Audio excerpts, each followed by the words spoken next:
Hello everyone and welcome to another Starbase video. When building things, you can only go so far using just beams, plates and bolts. All the rest can be achieved using devices. Starbase has plenty of different devices available for different purposes, and this video will show what they are, how they work, and how they can interact with each other. In Starbase, all devices have their own device fields. These device fields can be accessed using the Universal tool, and they allow for the control and management of the devices. A device field controls one specific attribute within the device. This could be, for example, the amount of generated heat within a thruster, or a value that can be manually changed, like the minimum and maximum values of a lever. Starbase devices operate within data networks. If devices exist within the same network of cables or are connected to the same power source, they are in the same data network. This enables the maintenance and control of a large number of devices and their interaction between one another. The Cable tool and the Universal tool are the tools that are generally used for managing these data networks. Thanks to the network, for example, a button and whatever it controls don't have to be directly connected to each other via a cable. It also allows for YOLOL, the in-game programming language, to easily access all the devices in the network from a single YOLOL chip.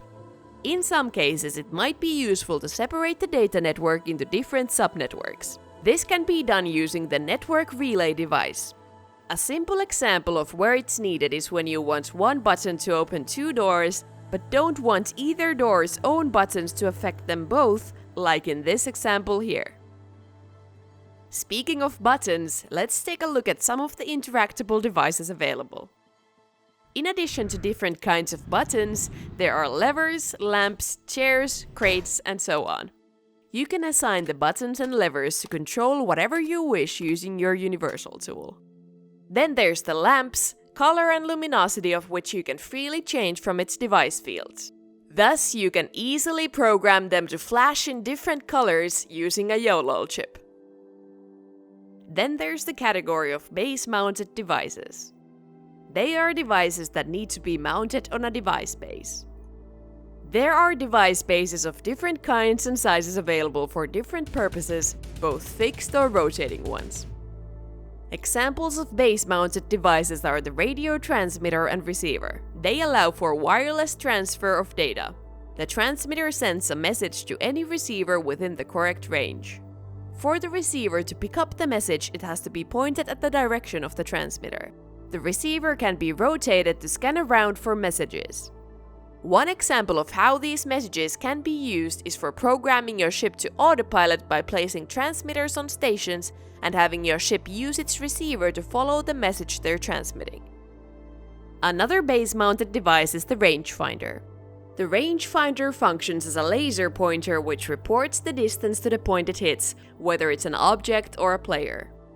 They can be used, for example, to help with automated aligning and landing of a ship, or for triggering traps or a security alarm. Generators are also a common device, as all of these devices need power to function, and generators are there to provide that. However, since we've already looked at generators in the spaceships video, let's talk about radiators instead. The radiator recycles used coolant from the generator, extending its coolant supply. However, when broken, it starts leaking coolant quite fast. Then, for the times when your own arms aren't enough, there's the robot arms to help you. The robot arms consist of two types of joints, revolute and prismatic, which can be stacked together to form articulated arms of varying complexities. Robot arms are primarily used in factories in, for example, automating the use of tools. There are robot arm mountable versions of most tools available, such as this bolt tool attachment. Hinges are also a commonly used device. They are used in the making of turning, sliding, or opening mechanisms, such as doors or hatches. There are different kinds of hinges for different situations. Next, there's the category of rails and rail devices. Rails are a special kind of beam that can transfer power and data and can support rail movers moving on top of them. Rail movers are the devices on the rails which perform the locomotion on top of the rail. The direction and speed they move in can be changed from their device fields. You can attach another device directly to the mover, or for example have it carry something using cargo beams. There are also devices that can help with more complex rail management. Rail triggers are one of them. Once one is placed on a rail, it'll detect the movement of a mover passing them. When a mover passes, the rail trigger sets a single variable to either a predetermined value or a value read from the triggering mover.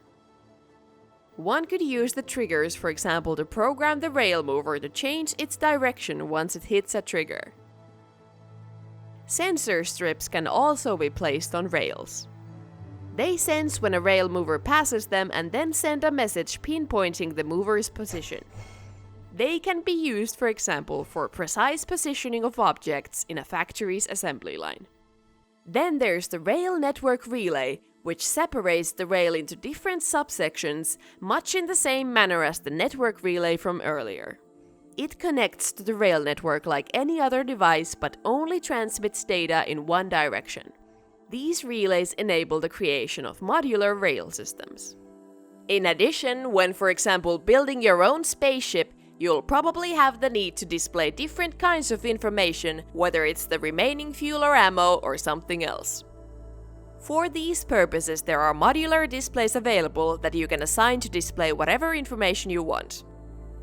There are also bigger programmable screens that you can use to display longer pieces of text if you so wish. The list of devices doesn't end here. There are different types of cargo holding devices, YOLO devices, mounted weapons, mining laser, solar panels, among many others, and even more devices are planned to be added to the game. All of these devices you can use either individually or in combination with each other to create something totally new and unique for your specific purpose. For more information on some of the other devices, YOLO and the Universal tool, check out the other Starbase feature videos. In addition, more detailed information on the devices and their device fields can also be found on Starbase's wiki at wiki.starbasegame.com.